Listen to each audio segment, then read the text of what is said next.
Are we ready for the main event? I don't know. I saw it, so I don't know. You didn't like it. I thought it was okay. For me, it was a letdown. I don't know what I was expecting. I don't know what I was expecting from the crowd, but it wasn't what I was expecting. And also, I don't know. I hate to say like, oh, they should have done the finish I think they should have done, but I thought it was time. I wouldn't have beaten Steiner. That's just me. Well, I kind of see what they're doing because I'm thinking that they may be afraid they're about to Rocky Maivia Bron Breakker. Too much too, even though he's so much more likable and a better haircut than poor Rocky when he came out and had to smile with the spangles and the just let him talk. Streamers on. Just let him talk. He won't be Rocky Maivia. Just let him talk on the mic and people will hear what kind of person he is. Like, oh boy, I want to see this guy fight. But I was surprised too that they didn't, make the move to put it back on him on the big show. And that's why that Ziggler referenced in his promo, well, everybody thinks this is going to be the big happy ending for, Bron Breakker and he's going to get the big win. Well, I got other plans. And they, this was really, this was a one-match show. Everybody wanted to see this match. The other matches that we've just described, they're in town for WrestleMania, so they're sitting there, but I don't know that this card would have been stellar without this match. They did a nice package to build it. They had the little bit of the walk backstage. They had Steiner comes up on a NXT colored psychedelic chainsaw and revs it up and comes out. Well, you can buy those regularly at Home Depot and Lowe's. They're on sale now. The NXT brand model. But he revs it up and comes out on the stage and cuts the X in half in NXT that's there. But did you see the one thing that I know they're a big publicly traded company and I know there's a lot of liability issues in the major arenas and live television and blah, blah, blah. But did you see what killed the whole thing for me I love Bron Steiner, but it killed the whole thing for me with the chainsaw. What was it? Did you see what killed it for me? I don't know what it killed it for you. Was it right after he cut through the middle of the X and then he had to put it down? No, it's when he had to take his safety goggles off. Oh, that's right. Here's it. Can you imagine if Terry Funk had been in that position? Okay, Terry, chainsaw Charlie, well, you're going to rev that chainsaw up and cut that X in half. But right before you do, we want you to duck down behind the X and put on the safety goggles and then chainsaw through the X that's obviously balsa wood or some kind of lightweight material anyway, and then take the safety goggles off and act like can you see Terry Funk wearing safety goggles? Can you see Rick Steiner wearing safety goggles? That's the only thing. No, I know they. I think Terry Funk would hurt himself. I can see Terry Funk getting really into it and just leaning back and going back. Yeah, he'd probably fucking chainsaw off his arm at the elbow or whatever. But the point is, if it had been years ago before these things became such issues, they would have, whoever the babyface was, Rick Steiner, Terry Funk, whoever was, oh, sure, I'll put the goggles on. And then they'd have chainsawed through the thing and half the fucking stage with no goggles on. But they give this guy a chainsaw so he could look like a fucking badass second coming of Leatherface from Texas Chainsaw Massacre. And he's wearing safety goggles. But nevertheless, he looks great. And they got in the ring and the bell rang. And again, I know you said the crowd was not into this because it was that time of day. They weren't into that. They were into it, but not like the other shows that happen at night. And you could tell that I think Steiner felt a little more pressure on this one than he has on the TV matches because it's a big weekend and a big match and et cetera, et cetera. But you could detect a couple of times the poor Bron Steiner needed a cue card. But that's why Dolph Ziggler was there. That's the whole reason they've chosen Ziggler and Rude, because they're such experienced professionals, such good workers, such pros. They can go in there and they can do on-the-job training with the guys in NXT. That's why this is happening. But there was a couple of bobbles. At one point, Dolph shot him off, reverse.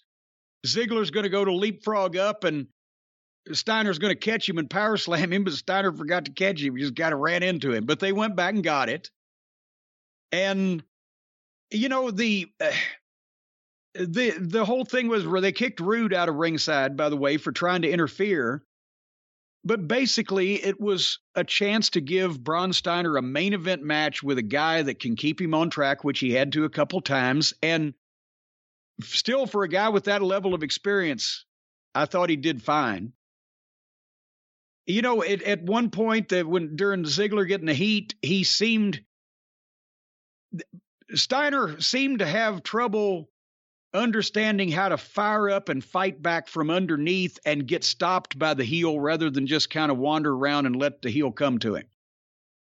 But suddenly, Steiner slipped out of a neckbreaker attempt and went from zero to hero almost instantly. Boom! It was time to go. Big comeback, a spinning sidewalk slam. I wrote, oof. I'm thinking in days gone by, all the guys in the locker room, when Ziggler came back in, they said, what the fuck? Do you owe him trance? What is the issue here? The sidewalk slam almost flattened him. Then he did a Frankensteiner off the top rope, 2 count. Then a spear, another oof, 2 count. I feel sorry for Dolph Ziggler. And it's not like he's doing it maliciously, but he's same as his father and his uncle. He's so big and strong and fucking... Good Lord. So then Ziggler shit-canned Steiner to the floor.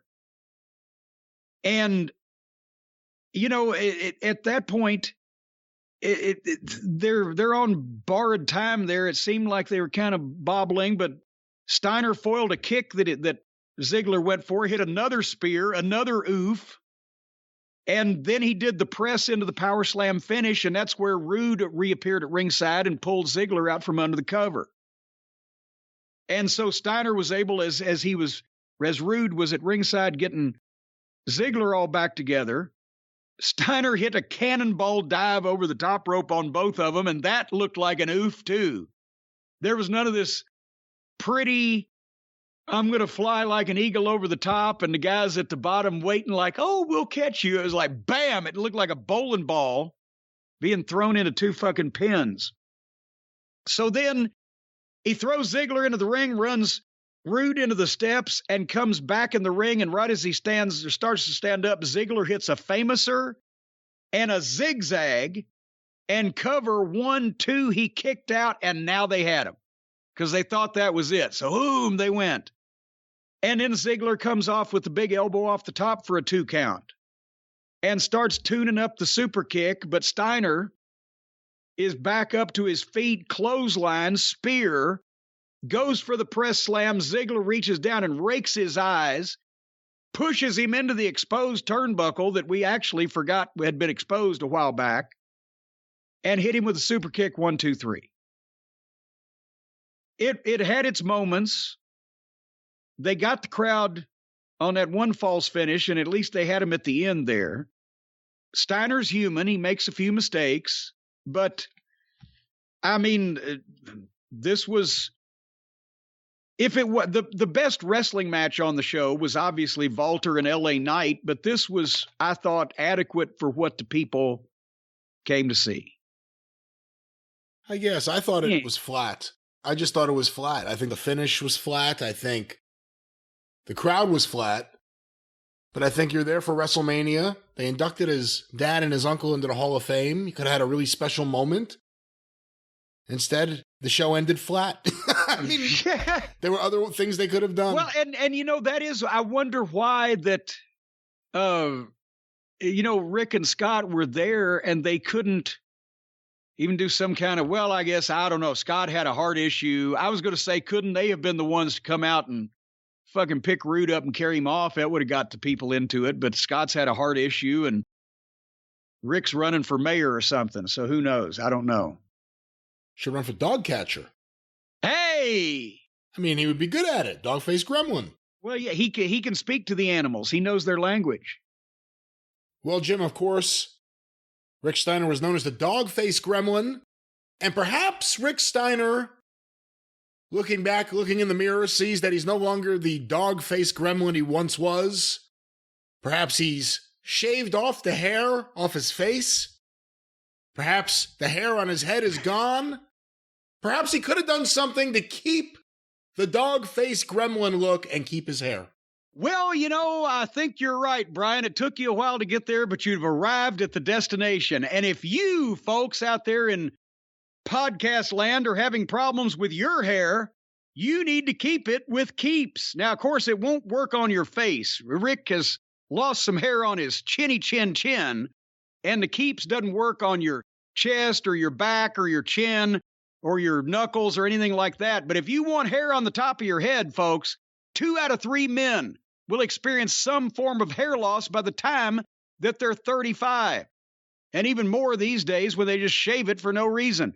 More than 50 million men in the United States suffer from male pattern baldness, but Keeps, the folks at Keeps.com, have not only for sale the only 2 FDA-approved medications, generic versions, that can prevent hair loss, so they're cheaper, more inexpensive, we'll say, but also they have a staff standing by, medical advisors, prescribers, and care specialists, 24/7 care and support, so that you can conveniently, virtually consult these doctors over the internet. You don't have to go anywhere in person, and the medications can be delivered straight to your door every 3 months.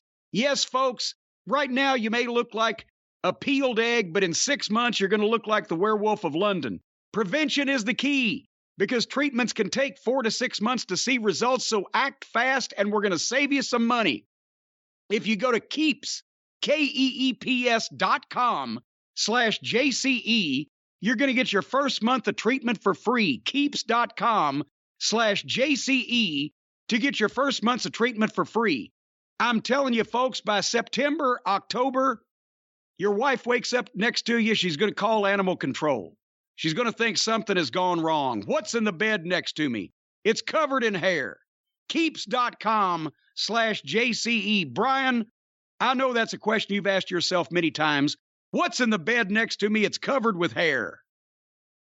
I've never asked that question. I always know who's in bed next to me, and I always have. You have to be in control of your senses, ladies and gentlemen. You didn't mention anything about the hair. Well, there's always hair. Girls have hair. Covered with it? Well, not all girls have hair, actually. Jada Pinkett doesn't have hair. Wait a minute. I'll slap you. Oh, no, not me, no. You alopecia asshole, you. All right, Keeps. Keeps.com. Keeps. Keeps.